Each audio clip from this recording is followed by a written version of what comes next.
Hello everybody, I'm Oliver and this is Chaotic Bibliophile.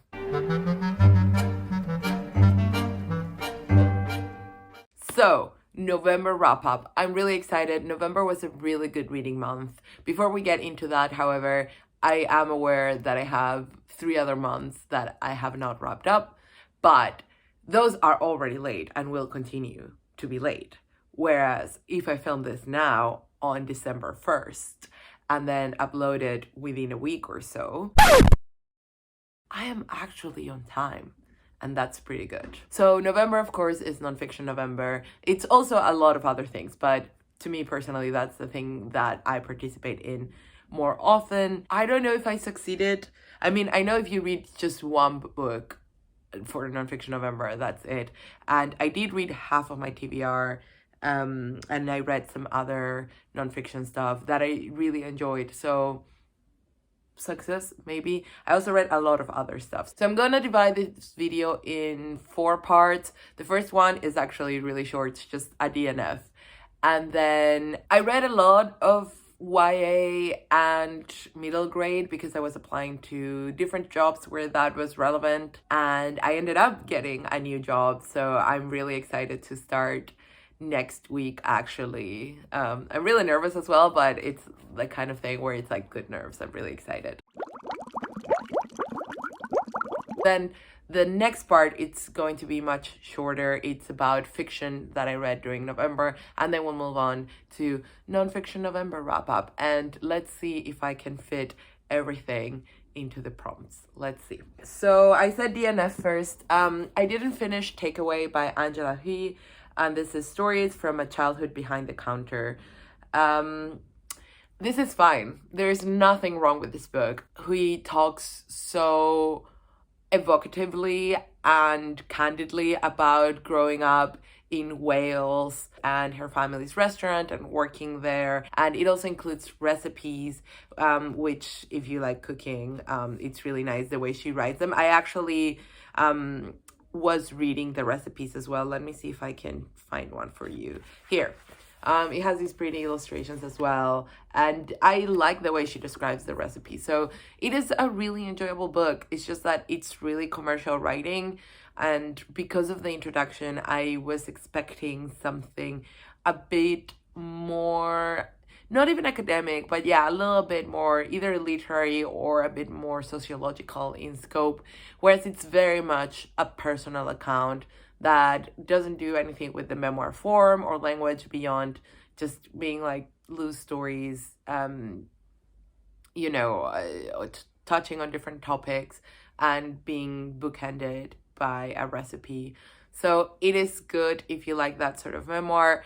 Again, nothing wrong, just not my thing, and that's okay. Moving on to the literature for younger readers section, there are some books that I don't have here, so let me check. The first one is I read the entire Heartstopper series, and I really enjoyed it. I didn't like the show pretty much at all. I was so bored. I liked 2 characters. I am in the camp of I'm glad it exists, but it's definitely not for me. However, I actually found the comic books, or like I guess they're graphic novels, so much more engaging. There is something about the drawings that is so just cute in a way that I find that I want to keep reading. I like how expressive they are. I like the paneling and the pacing. So in case you don't know, Heartstopper is the story of Charlie, who is a really shy kid who is out as gay in his school, and he was bullied for it for an entire year. Now he's doing better, and he meets Nick, who is this rugby lad, and they strike a friendship, and then more than that, leading Nick to realize he's bisexual. They have other friends that are like sort of side pairings. It does suffer from that fanfic thing where like, oh, everyone's spurred off. As I was saying, I think the pace is better in the graphic novels. It is true that they sacrifice screen time for other characters that are really cool, like Tao and Isaac, in order to prioritize, for example, giving more of Nick's point of view. But I have no complaints. The way it uses technology, I also think is very effective.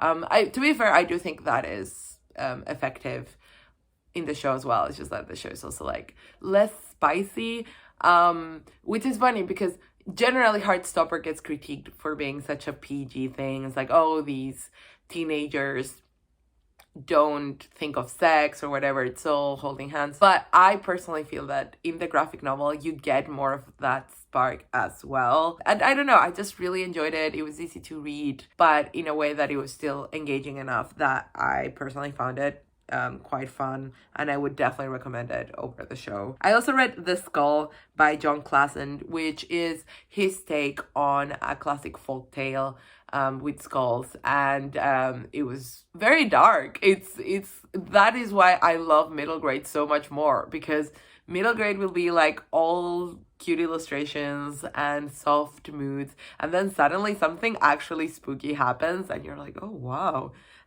which is something I love. So I highly recommend that for yourself if you are still in the spooky mood, and especially like for younger readers.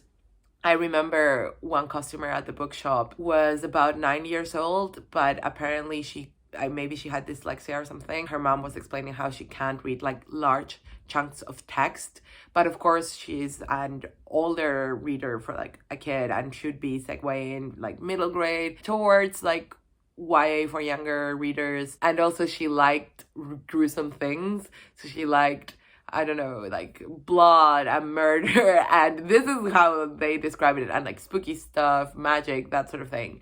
So it was a bit of a challenge. Often how you can tell if you don't know, whereas a book is for 5 to 8 or 9 to 11 or 12 plus, is by looking at the font and the way the book is arranged. So there is that expectation, and that was really interesting. And she ended up picking The Skull upon recommendation because she thought, again, it looked like really spooky, a little bit gruesome, but it had like then chunky text. I also read Roaming by Julian and Mariko Tamaki, and it's my first Tamaki cousins. I keep wanting to say sisters, but I think they're cousins. Anyways, it's my first graphic novel by them, and I really enjoyed this.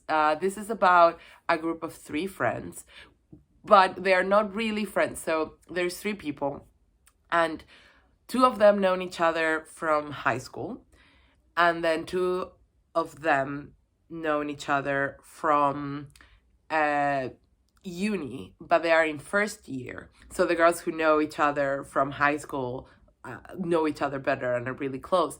But then the one that goes to a different uni, and the new friend as well, start really clicking. And so it's what happens to these dynamics and friendship dynamics when they all go to New York. They are Canadian, and they go to New York for like a weekend or like 5 days. And they are all in their 20s and just very different people.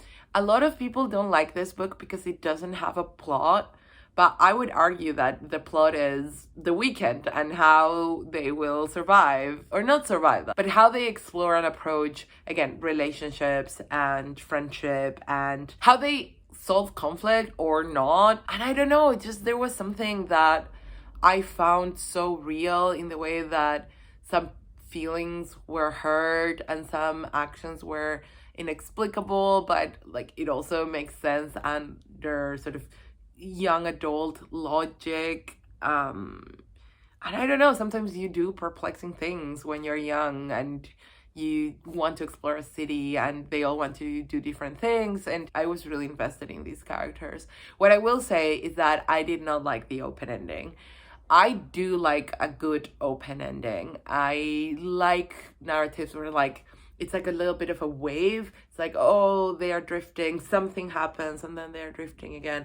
But in this one, it felt a little bit lazy. It felt like you could make this longer, you could make a part 2. It is like a long, chunky graphic novel for what it is, but I would have just made it longer. And again, I'm not opposed to vignette narratives, but I do think this one deserved a little bit more, and could have done with a little more resolution. That said, the art is beautiful, the palette is beautiful, the pacing is really good. I like how they depicted the city. It made me so nostalgic for New York. It's like, oh my god, I wanna go now. And I actually did tell my mom, hey, would you maybe be interested in going to New York next year for vacation, and then like instead of you coming to visit, we'll just meet there and spend some time there.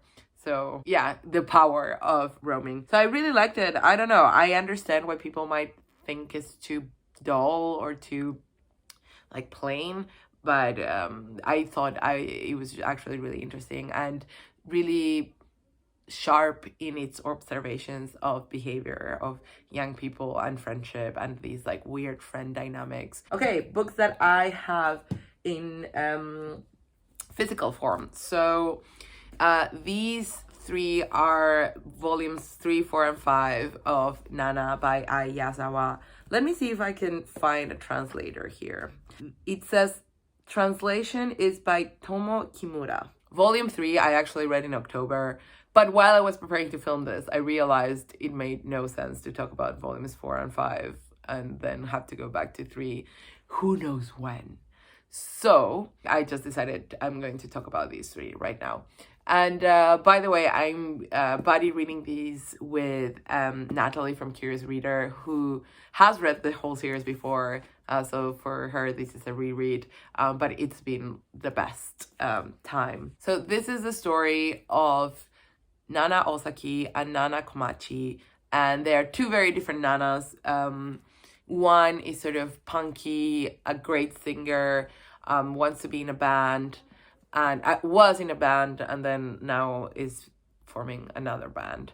And the other one is a very naive boy crazy girl who moves to Tokyo to follow her boyfriend basically, but then has to find her feet, finding a job and that sort of thing. And both women strike a friendship in spite of being very, very different, and they look after each other, and it's just so engrossing. At first I had like a hard time not following that song, but like getting into it, especially Nana K's the sort of more shallow, more flippant one, because she can be very whiny and very annoying, but also she's very endearing. And yeah, I got more invested as time went on, and I would say volumes 4 and 5 center, especially 5, center on her struggles a little bit more. And even though it was getting on my nerves, I was also so invested and just want her to do well and succeed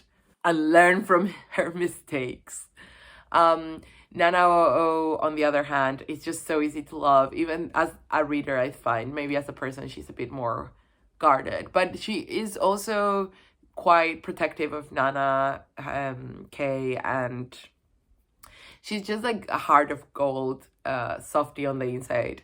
And all her bandmates are a hoot, and of course there's lots of like interpersonal drama. She has had her heart broken recently, or actually like 2 years before, but sort of the manga starts with her boyfriend taking a job at a different band and then getting really big, and she was like, no, I will never forgive you kind of vibe.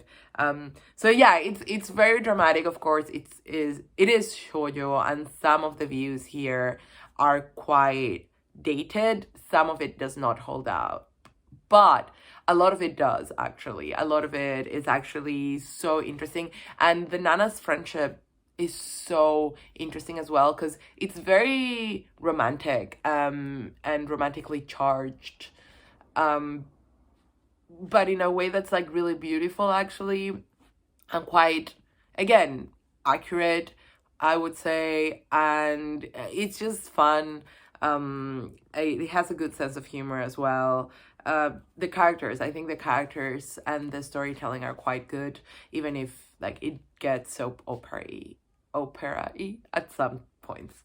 Would recommend if you're into shoujo manga and you still haven't read this, of course, because like maybe you have. It's a very, very popular series. Something really different, but also just surprising because I didn't know it existed.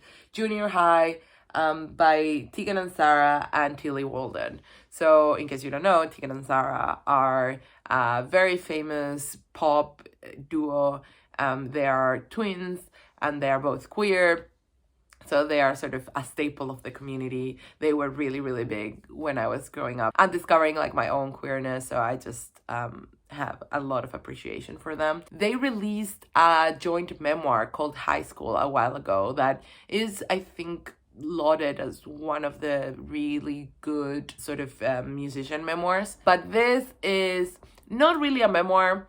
It is about Tegan and Sara, two twins, and their junior high adventures, illustrated by Tillie Walden. But it is fiction. It is set in modern times. Before I realized this, when I thought it was just a graphic memoir, I was very confused because I was like, I'm pretty sure they are older than I am. How come they're watching a typical in junior high? That makes no sense. Like, the math wasn't mathing at all. It's called like a lightly fictionalized thing. I think it's more like it is like biographical fiction. Like, it is fiction, the whole setup. They are not like bound by the constraints of trying to be accurate in their memories or anything. But a lot of the stuff that happens is directly lifted from their lives kind of situation. And I really enjoyed it. I think it's great. I think it's so lovely. Tillie Walden, of course, is so talented. Like, look at that.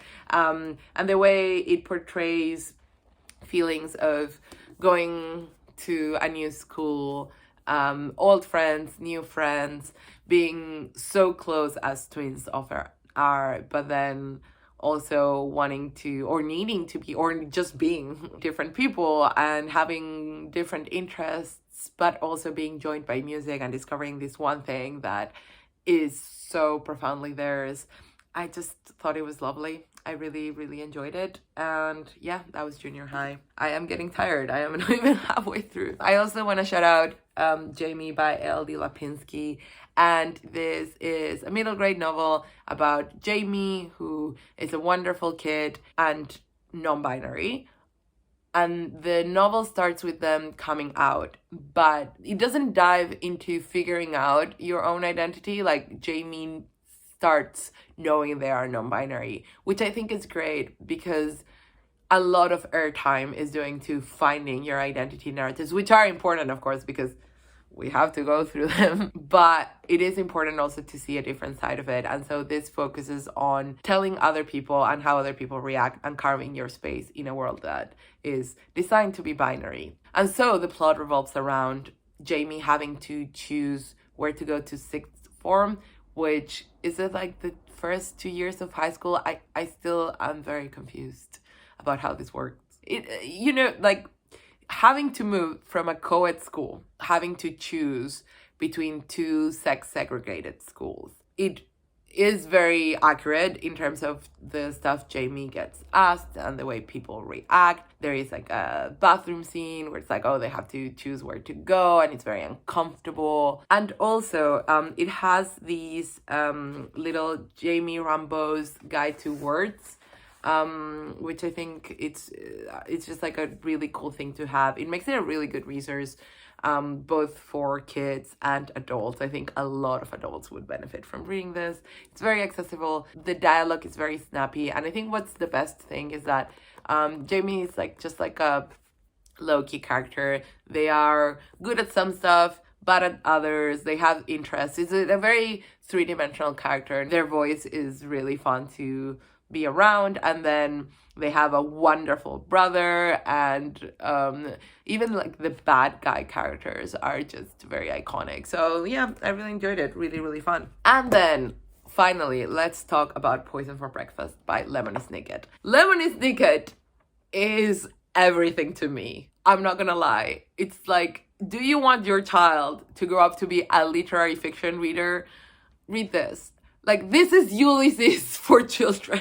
Of course, you might be more familiar with Lemony Snicket as the author of the Series of Unfortunate Events books, and he's also a character there because, of course, Lemony Snicket is a pseudonym, and the author writes other stuff that I have not read yet. And I'm really interested in reading other things he's written. But as Lemony Snicket, he is a character in his books, and it's just great. It's just great. So this is about him opening a letter or like a little note from his pocket saying that he's had poison for breakfast, and he panics and he goes about his day trying to find where the poison was. This is a middle grade book, and it is all about just this one man thinking he's going to die, going about his day from place to place. It doesn't have any more plot than that, which I know might be a tough sell, but if your kid already likes reading, and especially if they're noticing language, there is no one who plays with language like Lemony Snicker does. You could just feel the love and the curiosity and the sort of relish in sentences. And these are phrases that I use to describe my favorite literature. Yeah, I just really like Lemony Snicker. I really love this book, and I'm so glad I read it. It's just so good. It's hard to describe how interesting I find it. A lot of references to actual authors. There's a lot of meditations on translation, on writing, on what is real and what is not. There are so many like little lessons hidden in there. And of course, for broadening someone's vocabulary, it's also really good because he will use like big words and then like explain the context and what they mean in context. So it's just really good. Read Lemony Snicket if you're in the mood. And of course, if you have younger readers that are age appropriate for Lemony Snicket, just give this book to them. Get them started on A Series of Unfortunate Events because they're so good. Moving on to the fiction. It's actually just 2 books. Is it 2? Yeah, it's actually just 2 books. And actually, one is the exact opposite of Poison for Breakfast.